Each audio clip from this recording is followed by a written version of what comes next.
नमस्कार विद्यार्थी मित्रांनो, क्रिएटिव्ह आर्ट बाय नवनाथ या चॅनलमध्ये आपल्या सर्वांचं स्वागत आहे. मी नवनाथ, एक ड्रॉइंग टीचर. तर आजच्या व्हिडिओमध्ये आपण एलिमेंटरी ग्रेड परीक्षेतील डिझाईन ड्रॉइंग हे सोप्या पद्धतीने कसे ड्रॉ करायचे ते आजच्या व्हिडिओमध्ये आपण बघणार आहोत. या ठिकाणी मी 18 सेंटीमीटर बाय 13 सेंटीमीटरचा आयताकृती आकार काढणार आहे. तुम्ही जर परीक्षेमध्ये ऑइल पेस्टल किंवा क्रेयॉन्स कलर किंवा कलर पेन्सिल हे कलर तुम्ही जर वापरणार असेल तर जो तुम्ही आकार काढलेला आहे तो स्केच पेनने तुम्ही त्याला आउटलाईन करून घेऊ शकता. या ठिकाणी मी आयताकृती आकारामध्ये 2 त्रिकोण, 2 वर्तुळे, 2 चौकोन, 1 आयत, 2 सरळ रेषा, 1 वक्र रेषा आणि 2 पानाच्या आकाराचा वापर करून संपूर्ण रचना तयार करणार आहे. तुम्ही बघू शकता समोर.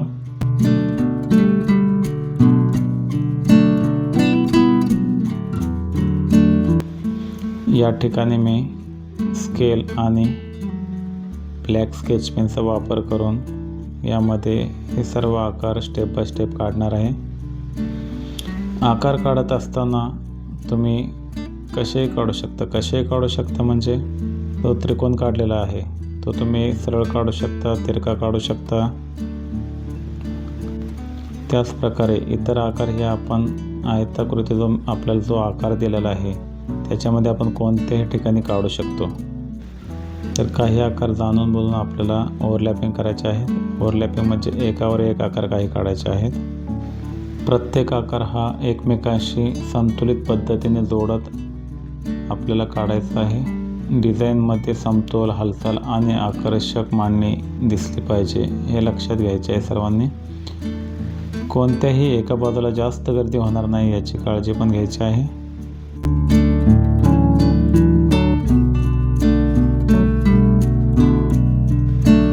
वक्ररेषा काढत असताना आपल्याला अशा ठिकाणी काढायचे आहे ज्या ठिकाणी खूप सुटसुटीत आकार आहे जेणेकरून आकारांची गर्दी होणार नाही.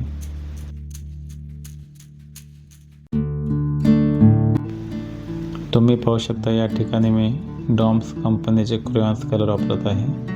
आपण कोणतेही कलर वापरू शकता. ऑइल पेस्टल वापरू शकता, कलर पेन्सिल वापरू शकता किंवा वॉटर कलर, पोस्टर कलरही वापरू शकता. सर्वप्रथम या ठिकाणी मी रेड कलर घेतलेला आहे.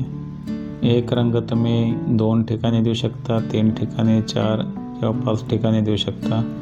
पण एक गोष्ट लक्षात ठेवायची आहे, रंगकाम करत असताना एकमेकांच्या शेजारी वेगवेगळे रंग आले पाहिजेत याची काळजी घ्यायची आहे. या ठिकाणी मी लाल, पिवळा, निळा, हिरवा, जांभळा, नारंगी, गुलाबी असे वेगवेगळे कलर वापरणार आहे. लाल रंग देऊन झाल्यानंतर या ठिकाणी बघा मी ब्लू कलर जो डार्क ब्लू आहे तो रंग वापरत आहे. तो सुद्धा मी 2-3 ठिकाणी देणार आहे. त्यानंतर नारंगी रंग सेम त्याचप्रमाणे आपल्याला नारंगी रंग हा वेगवेगळ्या ठिकाणी द्यायचा आहे.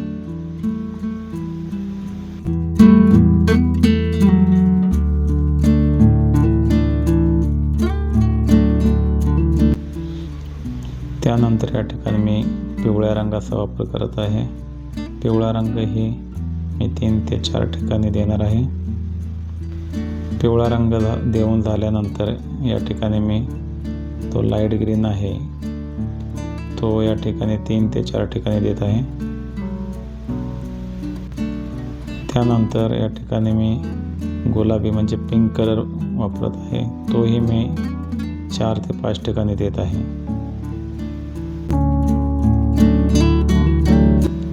त्यानंतर मी लाईट ब्लू या रंगाचा वापर करत आहे.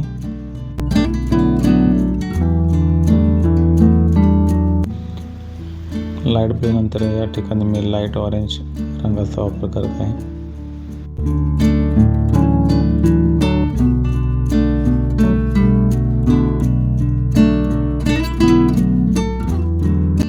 लाईट ऑरेंज देऊन झाल्यानंतर या ठिकाणी मी जांभळा म्हणजे व्हायलेट रंगाचा वापर करत आहे.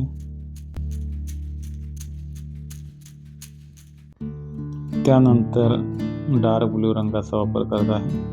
डार्क ब्लू देऊन झाल्यानंतर या ठिकाणी मी ब्राऊन कलर घेतलेला आहे. ब्राऊन कलर नंतर रेड कलर व त्यानंतर काही ठिकाणी ग्रीन कलरचा वापर करत आहे.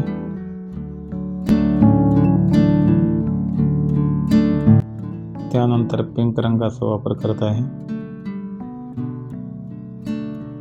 अशा प्रकारे आपल्याला रंगकाम करून घ्यायचे आहे.